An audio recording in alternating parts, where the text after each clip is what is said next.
जी हाँ, भारतीय आर्य भाषा। हम देखिए भारोपीय भाषा से चले। भारोपीय भाषा के दो भाग, सेंटम और कैंटम। कैंटम से हमने भारत ईरानी भाषा, भारत ईरानी भाषा का प्रवाह जब भारत की तरफ हुआ तो यहाँ पर एक भाषा विकसित हुई और जिसे हमने भारतीय आर्य भाषा कहा। ये जो भारतीय आर्य भाषा है दोस्तों, इसका जो कालक्रम है वो 3 भागों में बांटा गया है। एक है आपका प्राचीन भारतीय आर्य भाषा काल, एक है आपका मध्यकालीन भारतीय भाषा आर्य भाषा काल, एक है आपका आधुनिक भारतीय आर्य भाषा काल। तो यहाँ पर आपका प्राचीन भारतीय आर्य भाषा काल है दोस्तों। ये देखिए प्राचीन, ये भारतीय आर्य भाषा का जो क्षेत्र है, ये पूरा का पूरा क्षेत्र आपका भारतीय आर्य भाषा का क्षेत्र था दोस्तों। यहाँ पर द्रविड़ भाषा थी, ये अलग है, ये स्टार्टिंग से अलग रही है। हिंदी भाषा से इसका कोई लेना देना नहीं है। हमें हिंदी भाषा जो है उसकी उत्पत्ति और विकास पढ़ना है तो हम यहाँ पर भारतीय आर्य भाषा को विस्तारित रूप से पढ़ेंगे। इसका क्षेत्र ये पूरा यहाँ से यहाँ तक था, यहाँ पे जिसको हम प्राचीन काल में आर्यावर्त बोलते थे दोस्तों। वहाँ यहाँ पर आप इसको देख सकते हैं। तो भारतीय प्राचीन भारतीय जो आर्य भाषा काल है वो आपका 1500 ईस्वी पूर्व से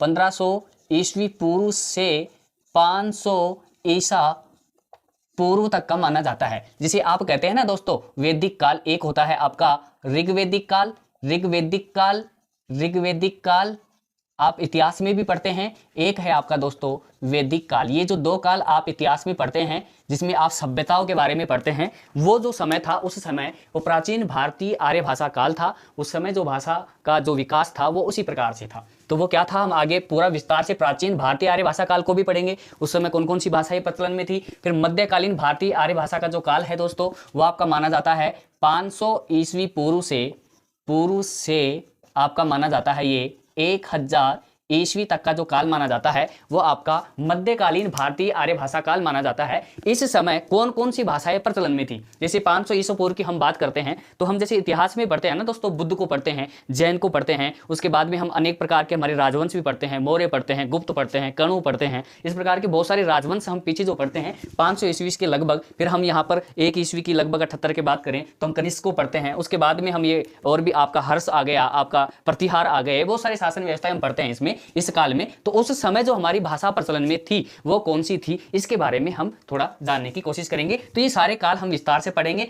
अभी फिलहाल के लिए आर्य भाषा काल जो आपका है 3 भागों में बांटा गया है, मैं बताना चाहता हूं। तो आधुनिक भारतीय आर्य भाषा काल को आप जो बांटेंगे वो आपका 1000 ईस्वी से लेकर के और वर्तमान तक का जो आपका विस्तार है वो हम इसमें पढ़ने वाले हैं कि 1000 ईस्वी पूर्व से भाषा का जो प्रचलन जो आया और अब तक भाषा में क्या क्या परिवर्तन हुआ और किस तरीके से हमारी हिंदी भाषा का पूर्ण रूप से उद्भव हुआ, वो सारी कहानी इसमें यहाँ आकर के आप पूर्ण रूप से हिंदी भाषा का उद्भव आपका कंप्लीट हो जाएगा। तो भारतीय आर्य भाषा काल को 3 भागों में बांटा है।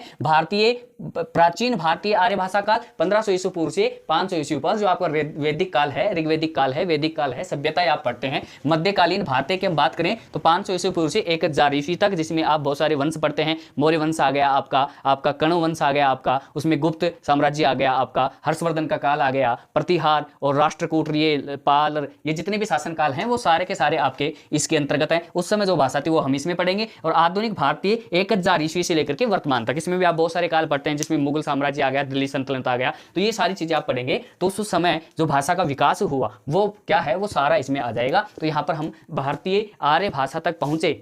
जिस प्रकार से हम भारोपीय भाषा से जिस प्रकार हम सेंटम, कैंटम से भारत ईरानी से हम भारतीय आर्य भाषा, और भारतीय आर्य भाषा से अब हम 3 काल लेकर के पढ़ेंगे। प्राचीन भारतीय आर्य भाषा काल, मध्यकालीन भारतीय आर्य भाषा काल और ये आपका आधुनिक भारतीय आर्य भाषा काल। ठीक है दोस्तों, तो आगे की क्लास में आगे का हम मैटर देखेंगे किस प्रकार से हम संपूर्ण पढ़ने वाले हैं। थैंक यू, धन्यवाद।